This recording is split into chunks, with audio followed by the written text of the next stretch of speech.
Israel doing everything they can with Trump to suppress UN list of companies operating in West Bank settlements. Weeks ahead of the expected completion of a United Nations database of companies that operate in Israel's West Bank settlements, Israel and the Trump administration are working feverishly to prevent its publication. While Israel is usually quick to brush off UN criticism, officials say they are taking the so-called blacklist seriously, fearing its publication could have devastating consequences by driving companies away, deterring others from coming and prompting investors to dump shares of Israeli firms. Dozens of major Israeli companies, as well as multinationals that do business in Israel, are expected to appear on the list. We will do everything we can to ensure that this list does not see the light of day, Israel's UN ambassador, Danny Danon, told the Associated Press.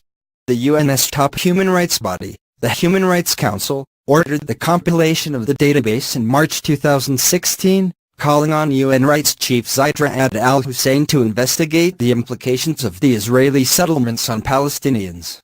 The international community overwhelmingly considers the settlements, built on occupied land claimed by the Palestinians for a future state, to be illegal. Israel rejects such claims, citing the land's strategic and religious significance, and says the matter should be resolved in negotiations. Israeli officials say that about 100 local companies that operate in the West Bank and East Jerusalem have received warning letters that they will be on the list. In addition, some 50 international companies, mostly American and European, also have been warned.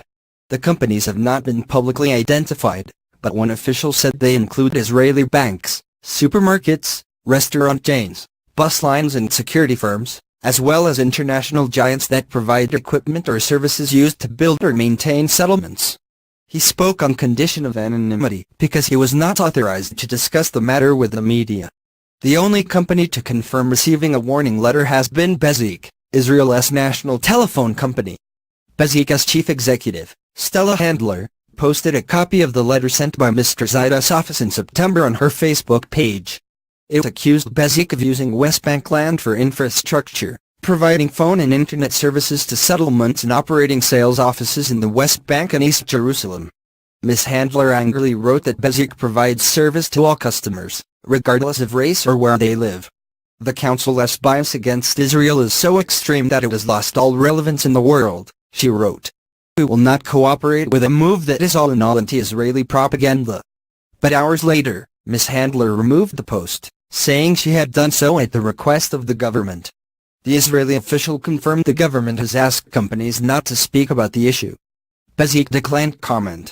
Israel has long accused the UN, and particularly the Rights Council, of being biased against it. Israel is the only country that faces an examination of its rights record at each of the Council's 3 sessions each year. Some 70 resolutions, or about a quarter of the Council's country-specific resolutions, have been aimed at Israel. That is nearly triple the number for the second-place country, Syria, where hundreds of thousands have been killed in a devastating 6-year civil war. Israeli leaders and many non-governmental groups also complain that some of the world's worst violators of human rights, including Venezuela, Saudi Arabia, Congo and Cuba, sit on the council. Some Western diplomats have said the database could set a harmful precedent by blurring the line between business and human rights on issues that are better left to trade policy than the Geneva Council. Israel seems to have little leverage over the council. But its campaign has received a big boost from the United States. The Trump administration has taken a tough line against the UN, demanding reforms and in October, withdrawing from the cultural agency UNESCO because of alleged anti-Israel bias. In a speech to the council last June, U.S. Ambassador Nikki Haley railed against its makeup and demanded that Israel be removed as a permanent fixture on its agenda. She also hinted that the U.S. could quit the council. The upcoming release of the database could test that commitment. It has triggered a quiet, but high-stakes effort by Israel and the U.S. to try to block its release. We just view that type of blacklist as counterproductive, State Department spokeswoman Heather Nauert said recently.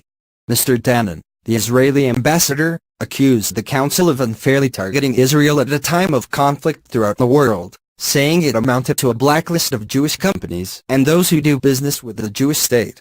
He also said it would turn the Rights Council into the world's biggest promoter of BDS, an acronym for the Boycott, Divestment and Sanctions Movement, a grassroots international boycott movement against Israel. Most of the companies linked to the blacklist are frequent targets of the BDS movement. What kind of message will this send? Mr. Danon said. But Nabi Shath, a senior Palestinian official, said the list is an important step moving from verbal condemnation to practical action against the settlements. He expressed hope that it would lead companies to stop doing business with the settlements and even lead to sanctions against those that continue. The original resolution calling for the list stipulates only that the Council's High Commissioner is requested to transmit the data therein in the form of a report to the Council. To that end, Israel and its allies have been encouraging the Council to leave the list out and submit only a basic, broad strokes report that don't name names, according to several UN diplomats familiar with the discussions. The diplomats were not authorized to comment publicly and demanded anonymity. The pressure campaign has shown some signs of success. After an earlier delay, Mr. Zaida's office said the release of the report has been pushed back again, from December to early next year.